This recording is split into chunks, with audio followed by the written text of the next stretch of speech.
On Christmas, my parents told me to hand over my entire December paycheck to my brother because he needed it more than I did. I chuckled and said, "That's funny because I have a little surprise for you too." Their expressions turned to stone the moment I flipped open my laptop and showed them.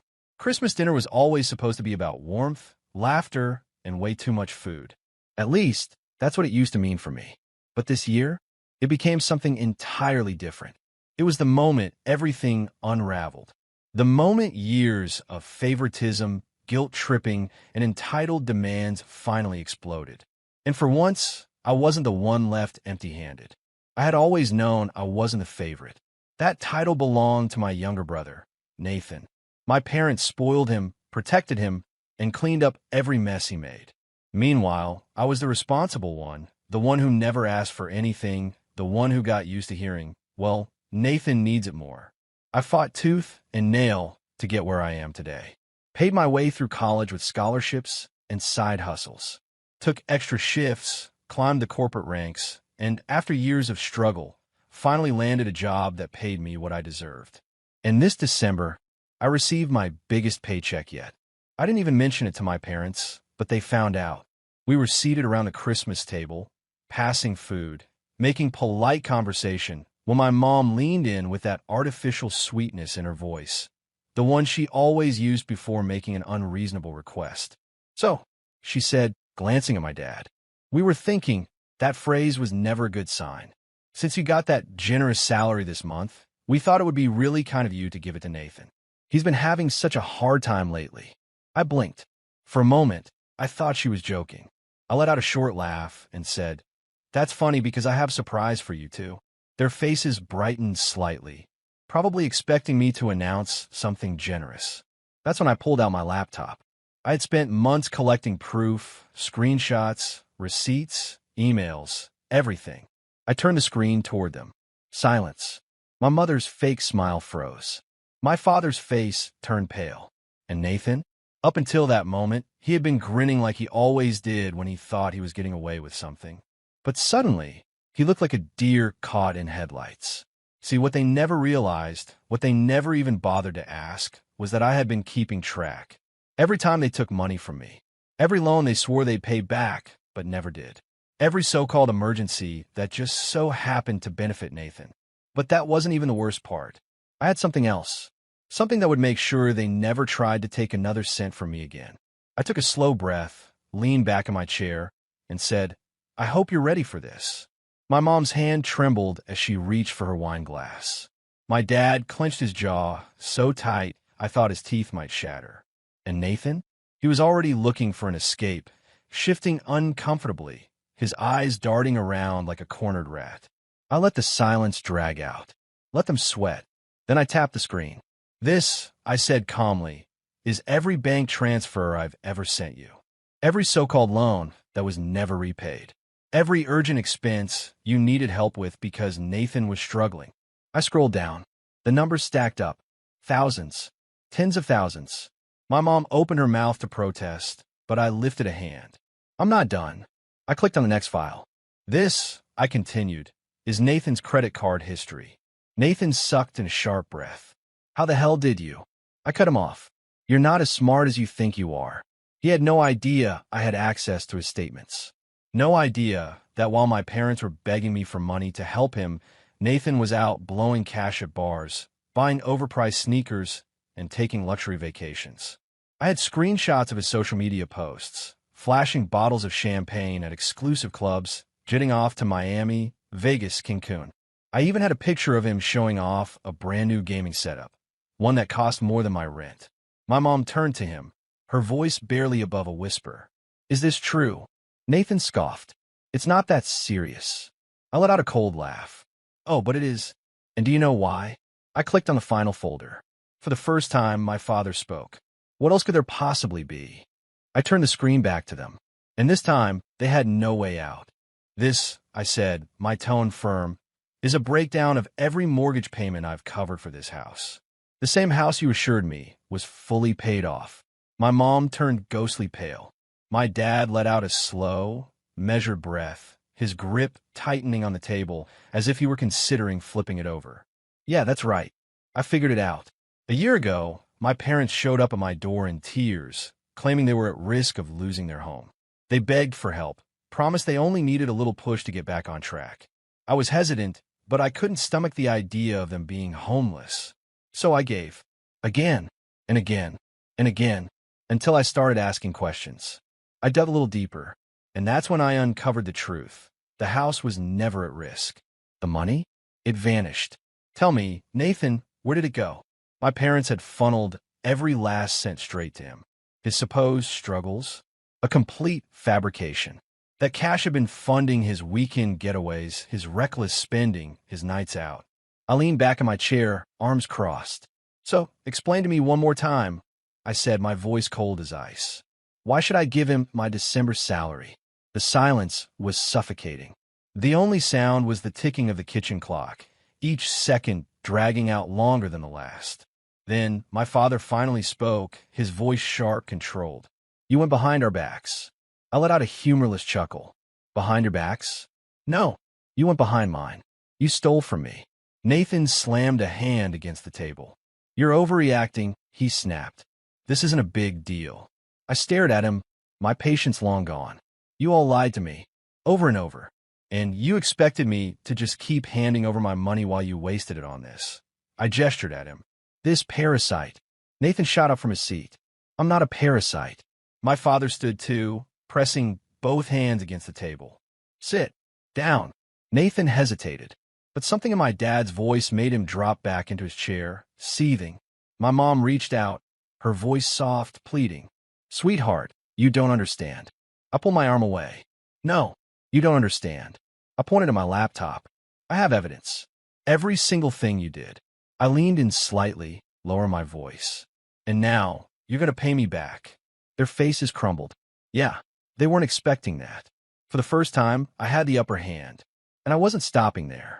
The energy in the room shifted. My mom looked like she was about to burst into tears, but I wasn't falling for it this time. My dad's expression hardened, calculating his next move, already looking for a way to twist this to his advantage. And Nathan?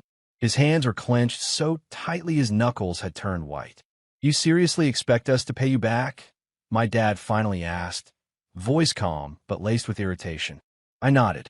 That's exactly what I expect. He allowed a dry laugh. And if we refuse? I smiled. I had been waiting for him to ask. I clicked on another file, turned the laptop around, and slid it toward them. Then I send this to the IRS. My mom made a choking sound. My dad's posture stiffened. Nathan frowned. The IRS? What the hell are you talking about? I tilted my head slightly. Oh, it means our dear parents have been involved in some good old-fashioned tax fraud for the last 5 years. I tapped the screen. Falsified deductions. Manipulated income reports. And oh, look at this. Listing you as a dependent. Nathan, even though you've been making plenty of money under the table. Nathan's head snapped toward them. Wait, what? I nodded. Yeah, you were never as broke as they made it seem. In fact, you've earned more than me at times. Illegally. Cash jobs. No taxes. And guess who covered for you? Our wonderful parents, committing fraud in your name. Nathan's expression shifted from confusion to pure fury. Are you kidding me, Dad? But my father wasn't even looking at him. He was staring straight at me. And for the first time in my life, I saw real fear in his eyes. You don't want to do this, he said quietly. I tilted my head slightly. And why not? Because we're family. A bitter laugh escaped me. Family wouldn't have drained my finances. Family wouldn't have deceived me for years. Family wouldn't have let me struggle while throwing money at someone who refuses to take responsibility for his life. Nathan bolted upright, jabbing a finger in my direction. Oh, shut the hell up, you arrogant piece of shit. You think you're better than me just because you work some pathetic office job? You think that makes you more deserving? I met his glare, unflinching. Yeah, actually I do, because I earned it. My mom buried her face in her hands, sobbing. My dad rubbed his temple, his expression unreadable. And then, something unexpected happened. Nathan laughed. A slow, malicious laugh that sent a chill up my spine. You really think you've won? He asked, shaking his head. You think you're the only one with a plan? A bad feeling crept into my gut. What the hell are you talking about? His smirk widened. Guess it's time for my surprise. He pulled out his phone, tapped a few buttons, then turned the screen toward me. My stomach sank. There, staring back at me, was an email from my company's HR department. I scanned it, my pulse skyrocketing. A formal complaint. A serious accusation. Financial misconduct. Claims that I had misused company funds for personal expenses. A setup. A goddamn setup. I looked up at him, disbelief tightening in my chest. Nathan grinned. See? You weren't the only one thinking ahead. My hands curled into fists. You framed me. He shrugged. Call it insurance. My heartbeat thundered in my ears. If my company took this seriously, everything I had worked for, my job, my career, my reputation, could be gone in an instant. And the worst part? I could see in my parents' eyes. They knew. They had helped him. This wasn't just favoritism anymore. This was an all-out betrayal. I stared at Nathan's phone, my pulse pounding in my ears. The fake HR complaint. The trap he had set. The sheer nerve of it all. I forced myself to stay calm. Don't give him the reaction he wants. I met his gaze head-on. How long have you been planning this? His smirk widened. Does it matter? You thought you were the only one who knew how to play the game. Guess what? You lost. I turned to my parents. My dad refused to look at me. My mom dabbed at her fake tears, avoiding my eyes. That was all the confirmation I needed. They were in on it. They were willing to throw me under the bus just to keep Nathan afloat. A bitter chuckle escaped my lips. You hate me that much? My mom gasped, her face the picture of innocence. Sweetheart, no. We had to protect him. He's not as strong as you. He wouldn't make it without us. I shook my head. You mean without me? Nathan scoffed. Oh, get over yourself. You act like you're some big deal just because you have a boring office job. I snapped. That boring job is the only reason you still have a roof over your head, dumbass. He rolled his eyes. You really think you're untouchable, don't you? That company doesn't care about you. You're disposable. And once this complaint goes through, you're done. Something in me shifted. For years, I had let my family drain me, my money, my time, my energy. I had played the role they assigned me, the reliable one, the responsible one, the one who never fought back. But this was war. I leaned back in my chair, arms crossed. You want to play dirty? I said coolly. Fine, let's play. Nathan opened his mouth, probably to throw out another smug remark, but I cut him off. You didn't actually send that complaint yet, did you? He blinked. What? I smirked. Oh, I know you didn't. It's still sitting in draft mode. His expression faltered before he quickly pulled his phone back. So what? I'll send it right now. Go ahead. He hesitated. I leaned in. Do it. His fingers hovered over the screen, hesitation flickering in his eyes. And that's when I laughed. A slow, dark laugh. You're bluffing. He scowled. No, I'm not. Oh, but you are. I shook my head. You thought you had leverage. You thought you could corner me. But you don't even understand how corporate HR works. I lower my voice. Do you really think my company will just take an anonymous complaint at face value? That they won't investigate? That they won't track where it came from? His smirk cracked. I let out another laugh. Wow, you really didn't think this through, did you? Nathan shifted in his seat, trying to regain his confidence. Even if they investigate, it'll still ruin your reputation. I shrugged. Maybe. But guess what? I actually have a lawyer. And do you know what's illegal, Nathan? Silence. I smiled. Filing a false claim. Defamation. Corporate fraud. I leaned forward. I have receipts proving I've done nothing wrong. And if you send that complaint, I will sue you. I will take this whole damn family down. I turned to my father. And let's not forget your little situation. His jaw tightened. I tapped my laptop.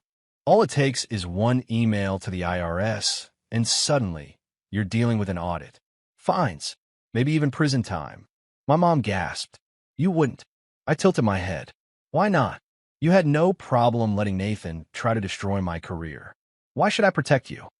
Nathan slammed his fists on the table. You're full of shit. I shrugged. Try me. The tension in the room was suffocating. For the first time, they weren't the ones holding all the cards. I stood up, calmly packing my laptop. Here's what's going to happen, I said, my voice steady. You're going to drop this pathetic little scheme. You're going to stop asking me for money. And you're going to pay me back. Every single penny. My dad scoffed. And if we don't, I slung my bag over my shoulder. Then I burn it all down. I turned toward the door, and then my mother let out a raw, broken scream that cut through the air like a knife. You can't just walk away from us. I paused, then turned back. My father sat rigid, his pride keeping him from begging. But my mom, she knew. She knew this time was different. She lunged toward me, her voice frantic. We're family. We're all we have. I exhaled slowly. No, I was all you had. Then I looked at Nathan, my voice cold enough to freeze the air. And you? You're nothing to me now. Something flickered across his face. Shock, maybe even fear. But I didn't stay to watch. I walked to the door, stepping out into the crisp December air. For the first time in my life, I felt free. I never looked back. A month later, I got notification. One of the payments I had demanded had been transferred to my account. I didn't reply. I didn't reach out. I focused on myself, on my future, on my peace. As for them, well, a cousin mentioned that the IRS had come knocking. I never sent the email, but someone else must have. Funny how karma works. I walked out of that house knowing this time I wasn't coming back. But that didn't mean it was easy. Even though I had finally taken control, even though I had put an end to the endless cycle of being used, a part of me still felt the weight of what had happened. For years, I had been the backbone of that family, and now, for the first time, I was truly alone. But it was better this way. Better to be alone than surrounded by people who wouldn't hesitate to destroy me just to keep their comfortable lifestyle. At first, I braced myself for retaliation. I thought they would try to get back at me, that Nathan would find another underhanded way to make my life miserable. But instead, there was silence. No calls, no messages, just nothing. And that unsettled me more than anything, because I knew this wasn't over. Months later, I heard through a distant cousin that things had fallen apart for them. My father did his best to keep up appearances, but with the bills piling up and no money from me to cover the gaps, everything crumbled fast. The IRS investigation hit them like a wrecking ball. Audits, massive fines, back taxes. They uncovered years of fraudulent filings, forged records, and money that had simply disappeared without explanation. And without me as their financial safety net, they had nowhere to turn. My father tried to salvage what he could, but in the end, he was forced to sell the house they had lived in for decades, the same house they had tricked me into paying for. My mother completely unraveled, with no money, no home, and her carefully curated reputation in shambles. She lost the one thing she valued most: control. She had always prided herself on keeping up appearances, on pretending we were a picture-perfect family. But now, the illusion was gone. She tried to reach out to me. First, short, hesitant messages asking if we could talk. Then, long-winded voicemails I never listened to. Until one day, she sent a text that got straight to the point. Please, we need you. We have nothing left. And that brought me a quiet, undeniable satisfaction. For the first time, they were experiencing what it felt like to be without someone to hold them up. Nathan, on the other hand, took the path I always knew he would. When the free money dried up, so did his lavish lifestyle. He tried to maintain it for a while, maxing out credit cards, taking out loans, but reality hit hard and fast. He lost his apartment, had his car repossessed, and eventually, he was evicted. It wasn't long before he started looking for a way out. First, he turned to his friends, then to distant relatives, and finally, to me. I found out when I got a call from an unknown number. I answered, and there he was. I know you hate me, he said, skipping the pleasantries. But I have nowhere else to go. I just need a little help to get back on my feet. It was the first time I'd heard his voice since that disastrous Christmas dinner. There was something in it I had never heard before. Real desperation. Fear. The kind of fear that comes from realizing no one is coming to save you. But this time, I wasn't his safety net. You want my help? I asked, my tone ice cold. After everything you did? After trying to ruin my career? There was a pause, then a long, tired sigh. And finally, in a low voice, he admitted, I was wrong. I was an idiot. But you know how our parents are. You know, they made me believe I could do anything and get away with it. I got used to it. I swallowed hard. For a moment, I almost felt sorry for him. But then I remembered. The stolen money.